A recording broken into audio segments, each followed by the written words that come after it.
बिस्मिल्लाहिर्रहमानिर्रहीम। अस्सलाम वालेकुम स्टूडेंट्स, कैसे हैं आप? उम्मीद है कि आप सब खैरियत से होंगे। ओके बेटा, आज हम मिर्ज़ा गालिब के आदात व ख़साइल के इक़्तिबास की तशरीह करेंगे। इक़्तिबास की तशरीह के लिए जो कुछ रूल्स मैंने आपको पहले बताए हैं, आपने उनको फॉलो करते हुए इनको कंप्लीट करना है। लेकिन थोड़ी सी फिर से वजाहत करते चलूँ, उन तमाम रूल्स में जो ख़ास पहलू हैं, यानी कि राइटिंग का ख़ास ख्याल रखना है, कटिंग बहुत ज़्यादा नहीं करनी, मार्कर और पेन का इस्तेमाल सेम ऐसे ही करना है जैसे कि मैंने किया हुआ है, और उसका कलर ब्लू होना चाहिए। इसके अलावा जो आपको ये पैराग्राफ दिए गए हैं 1 से 7, इन तमाम पैराग्राफ की आपने प्रैक्टिस करनी है। प्रैक्टिस के दौरान आपको पैटर्न फिर दोबारा से रिवाइज़ करते चलूँ कि आपने तमाम पैराग्राफ को अपनी किताब पर हाईलाइट कर लेना है। हाईलाइट करने के बाद आपने इनके अल्फाज मानी लिख लेने हैं। अल्फाज मानी आपने कैसे लिखने हैं? डिक्शनरी से देख के लिखने हैं, ताकि सही तलफ़्फ़ुज़ की भी आपको पहचान हो जाए, उसकी वजाहत हो जाए, और साथ में इस चीज़ का भी पता चल जाए कि ग्रामर के रूल से ये अल्फाज क्या हैं, और साथ में आपके वोकैबुलरी में भी इजाफा होता जाएगा। ज़ाहिर है एक लफ्ज़ आप ढूंढते हुए और भी बहुत से लफ्ज़ आपकी नज़रों से गुजरेंगे, तो आपने डिक्शनरी से देखते हुए इनको कंप्लीट करना है। उसके अलावा मिर्ज़ा गालिब के आदात व ख़साइल जहाँ पे सबक लिखा हुआ है, उसके बिल्कुल सामने ही आपने क्या करना है, इसकी छोटे से हवाला मतन बना लेना है। वो आपके पास ये जैसे हाईलाइट किए हुए पैराग्राफ आपके पास एज अ नोट्स होंगे, ऐसे ही हवाला मतन भी आपके पास नोट्स में शामिल हो जाएगा। समटाइम आप लोग कहीं से ढूंढ रहे होते हैं कि इस सबक का माखिज़ क्या है, इस सबक का क्या है, सिनफ क्या है, तो वो सारी चीज़ें आपके सामने एक पैटर्न के तौर पर मौजूद होंगी, एक नोट्स के तौर पर मौजूद होंगी। तो आप बासानी वहाँ से देख के अपने सवालात हल कर सकेंगे, और अपना टाइम वेस्ट किए बग़ैर आप इन चीज़ों को याद कर लेंगे। और ये साथ साथ लिखने से थोड़ा टाइम लगेगा, लेकिन जब आपने बहुत से सबकों के एक साथ ढूंढने हैं कि इनके क्या हैं, ये सिनफ के लिहाज से क्या है, इनके माखिज़ क्या हैं, तो फिर आपका टाइम भी ज़्यादा वेस्ट होगा। तो इसलिए इनके साथ साथ नोट्स आप बनाते जाएं। अब आपने इसके साथ जैसे पहले आपने हिजरत नबवी के साथ में लिखे, सबक का उन्वान, मुसन्निफ़ का नाम, सिनफ, माखिज़, ऐसे ही इसका भी साथ लिख लेंगे। फिर उसके बाद आपने हाईलाइटेड किए हुए पैराग्राफ के अल्फाज मैंने जब कंप्लीट कर लिए, तो यहाँ तक आपका वर्क कंप्लीट हो गया। ओके, और साथ में फिर आपने ये सारे पैराग्राफ की प्रैक्टिस भी करनी है। इसकी एक दफ़ा यानी कि लिख के देखने की कोशिश करनी है, ताकि ये सारे पैराग्राफ आपके हाथ से गुजर जाएँ, आपकी लर्निंग से गुजर जाएँ। नेक्स्ट है वो पैराग्राफ जो कि मैंने आपके लिए एक सैम्पल के तौर पे किया हुआ है। आप इसको देखें, और इसको देखते हुए आप बाकी पैराग्राफ की प्रैक्टिस करेंगे। सबसे पहले आप लिखेंगे इक़्तिबास। इक़्तिबास में ऐसे ही पैराग्राफ लिखेंगे जैसे कि मैंने लिखा हुआ है। पूरा नहीं लिखना, क्योंकि हमारे पास बहुत सारा टाइम नहीं होता, हमने अपने टाइम को भी मैनेज करना होता है। सबसे पहले लिखें मिर्ज़ा गालिब के इखलाक, फिर डॉट्स लगाएंगे, फिर लिखेंगे बल्कि हिंदुस्तान में बेशुमार थे। ये मैंने क्या है, आपके जो पैराग्राफ्स हैं, पैराग्राफ से नहीं लिया, थोड़ा हट के लिया है, ताकि आप बाकी की प्रैक्टिस के साथ साथ इसकी भी प्रैक्टिस करें। फिर लिखेंगे हवाले मतन, सबक का उन्वान, मुसन्निफ़ का नाम, सिनफ, माखिज़। सबक का उन्वान क्या है? मिर्ज़ा गालिब के आदात व ख़साइल। मुसन्निफ़ का नाम है मौलाना अल्ताफ़ हुसैन हाली। सिनफ है इसकी स्वान उमरी, माखिज़ है इसका यादगार गालिब। अब देखें यहाँ पे स्वान उमरी लिखा है, क्योंकि ये आप सल्लल्लाहु अलैहि वसल्लम की शख्सियत के साथ मैंने आपको बताया ना कि उनके साथ ही सिर्फ हम उनके जब स्वाने लिखें तो उनके साथ ही हम सीरत लगाएंगे। बाकी जितने भी होंगे उनके साथ हम क्या है, जब उनकी शख्सियत के बारे में यानी उनके बारे में हम उनके किरदार निगारी करेंगे तो हम उनके साथ उमरी लगाएंगे। ओके, सेम ऐसे ही इनके साथ भी। फिर नेक्स्ट है माखिज़। माखिज़ इनका क्या है? यादगार गालिब। इसको लिखेंगे, यानी कि ये यादगार गालिब किताब से सबक लिया गया है, ये लिखेंगे। अब आपने सेम ऐसे ही लिखना है जैसे कि मैंने मार्कर का और पेन का इस्तेमाल किया है। कहाँ कहाँ मैंने मार्कर का इस्तेमाल किया और कहाँ कहाँ पेन का इस्तेमाल किया, ऐसे ही आप करते हुए इसी तरह आप अंडरलाइन करते हुए अपना काम कंप्लीट करेंगे। यानी कि तमाम पैराग्राफ जो आपको दिए गए हैं उनकी प्रैक्टिस सेम ऐसे ही करेंगे।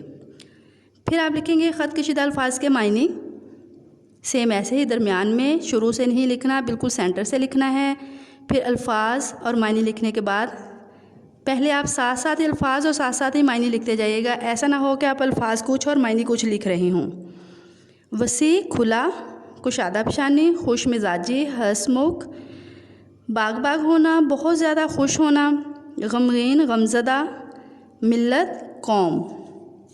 अब इसकी तशरीह है, तशरीह के बारे में भी सुनते जाएं कि जब आपने तशरीह करनी है तो उसमें मुसन्निफ़ का मुख्तसर सा तारुफ़ ज़रूर लिखना है। बहुत ज़्यादा तवील भी नहीं होना चाहिए और बहुत इख्तिसार से भी बयान नहीं करना, बस मुख्तसर सा हो। ओके, यानी कि 2 या 3 लाइन या 2 लाइन से या 3 लाइन से बहुत ज़्यादा नहीं होना चाहिए कि लगे कि आपने तारुफ़ बहुत ज़्यादा लिख दिया है, यानी कि तारुफ़ ही लिखा है, तशरीह बहुत कम की है, ऐसा ना हो।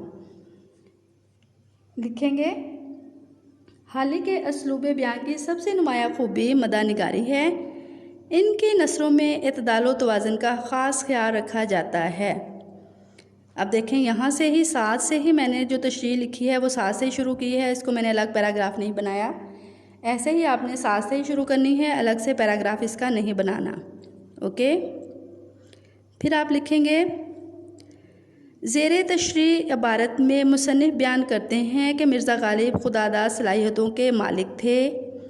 अल्लाह ताला ने, यहाँ से लिखने के बाद देखें लास्ट में मैंने एक लाइन छोड़ी है ना, ऐसे ही आपने हर क्वेश्चन, यानी कि सिर्फ तशरीह के लिए ये ज़रूरी नहीं है, बल्कि आपने जब पेपर करना है या आपने टेस्ट करना है तो उसकी लास्ट लाइन जो है हर हाल में छोड़नी है।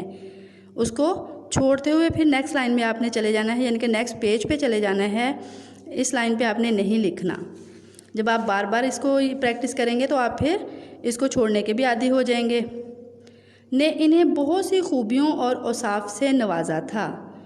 वो नहायत ही अच्छे अखलाक के मालिक थे। जिस शख्स से इनकी मुलाकात हो जाती वो इनके हुस्न अखलाक के गर्विदा हो जाते और दोबारा मिलने के मुतमन्नी और मुश्ताक उनको रहता था। आपका फरमाने मुबारक है, तुम में से बेहतर लोग वो हैं जो इखलाक के अच्छे हैं। अगरचा मिर्ज़ा गालिब का हल्का अहबाब बहुत वसी था और दोस्ती को बहुत अहमियत देते थे और दोस्तों के लिए बेपनाह मोहब्बत और खुलूस भरे जज्बात रखते थे। वो इनकी खुशी से खुश और दुख से दुखी होते थे। हज़रत अली रज़ियल्लाहु तआला अन्हु का फरमान है, मोहब्बत दूर के लोगों को करीब और अदावत करीब के लोगों को दूर कर देती है। आपने इसको सेम ऐसे ही इन्वर्टेड कॉमास में लिखना है और मार्कर के साथ लिखना है। जैसे कि ऊपर भी आप सल्लल्लाहु अलैहि वसल्लम का जो फरमान मुबारक है उसको भी हमने किससे, मार्कर से लिखा हुआ है और फिर बाद में शुरू ववैन और ख़त्म ववैन लगाया है। ऐसे ही आप लगाएंगे। ऐसे ही हज़रत अली का जो कौल हमने, यानी कि इनका फरमान लिखा है, वो भी आप क्या करेंगे, ऐसे ही मार्कर के साथ लिखकर ववैन लगाएंगे और ख़त्मे की अलामा लगाते हुए इसे कंप्लीट करेंगे। फिर लास्ट में लिखेंगे, इनकी बेलौस मोहब्बत की वजह से इनके दोस्त हर मज़हब, हर कौम और हर मिलत से थे और दिल्ली तक ही महदूद ना थे, बल्कि पूरे हिंदुस्तान में बेहिसाब और बेशुमार इनके दोस्त थे। ये थी इसकी तशरीह। और तशरीह जब आपने करनी है उसके लास्ट में, यानी कि सिर्फ तशरीह के नहीं बल्कि जितने भी आपने क्वेश्चंस करने हैं, यानी कि अगर एक क्वेश्चन के 2 पार्ट हैं, जैसे तशरीह के 2 पार्ट्स होते हैं, यानी कि अलिफ और बे हिस्सा होता है, वो दोनों ही कंप्लीट करने के बाद आपने जो मैंने लास्ट में लाइन लगाई है ये लाइन लगानी है। अगर आंसर क्वेश्चन है तो वो भी कंप्लीट करने के बाद आपने लाइन लगानी है। ऐसे ही इसको आपने लाइन लगाने के बाद इसको ख़त्म करना है। इसके अलावा आपने इसकी मार्जिन लाइन भी ऐसे ही लगानी है जैसे कि मैंने लगाई हुई है। एक चौड़ी लाइन लगी हुई है और एक बारीक लगी हुई है, बिल्कुल ऐसे ही आप लगाएंगे। अब ये आपकी तशरीह टोटल मुकम्मल हो गई। आपने अब जितनी भी तशरीह करनी है सारी ही इस पैटर्न को, क्या है, इस पैटर्न को फॉलो करते हुए आपने अपनी तशरीह मुकम्मल करनी है। इसको इसी तरह मुकम्मल करना है जैसे मैंने किया है। अब देखें, आप में से ही बहुत से बच्चे ऐसे भी होते हैं जो कि इक़्तिबास भी लिख लेते हैं, हवाला मतन भी लिख लेते हैं, ख़त कशीदा अल्फाज के मायने भी लिख लेते हैं, अल्फाज मायने भी लिख लेते हैं, लेकिन मिसिंग इनकी क्या होती है, इनको आप अंडरलाइन ही नहीं करते। ना ख़त कशीदा अल्फाज को अंडरलाइन किया होता है, ना हवाला मतन को, ना इक़्तिबास को, ना अल्फाज मायने के दरमियान में लाइन लगाई होती है, तो वो काम आपका क्या होता है, कंप्लीट नहीं होता। तो आपने इस तरह नहीं करना, बल्कि अपने सारे ही काम को ना सिर्फ कंप्लीट करना है बल्कि इसको बहुत ज़्यादा नीट करने की कोशिश करनी है। राइटिंग ख़ुद नहीं बनती, बनाने से बनती है, यानी कि बार बार लिखने से बनती है। जब देखें आपको इतने सारे पैराग्राफ दिए गए हैं, आप सारे ही पैराग्राफ की तशरीह करेंगे तो आप क्या होगा, आपकी राइटिंग ख़ुद ब खुद ही बेहतर से बेहतर होती जाएगी। तो आपने अपनी राइटिंग भी बेहतर करनी है, अपने पैटर्न को भी बार बार ऐसे लिखने से आपका पैटर्न भी अजबर हो जाएगा, आपको कहीं से भी फिर इनकी मिसिंग नहीं होगी। अगर आप स्टार्ट से ही ये सारी चीज़ें लगाते जाएंगे, इनके अंडरलाइन भी करते जाएंगे मार्कर के साथ और पेन से भी लिखते जाएंगे, तो फिर आपका काम टोटली कंप्लीट होता जाएगा। और ये प्रैक्टिस में आपने इन चीज़ों का ख़ास ख्याल रखना है। ओके, जो काम आपको दिया गया है उसको आपने कंप्लीट करना है नोट्स पर, और इन पैराग्राफ की आपने प्रैक्टिस करनी है। ओके, बेस्ट ऑफ लक, अल्लाह हाफिज़।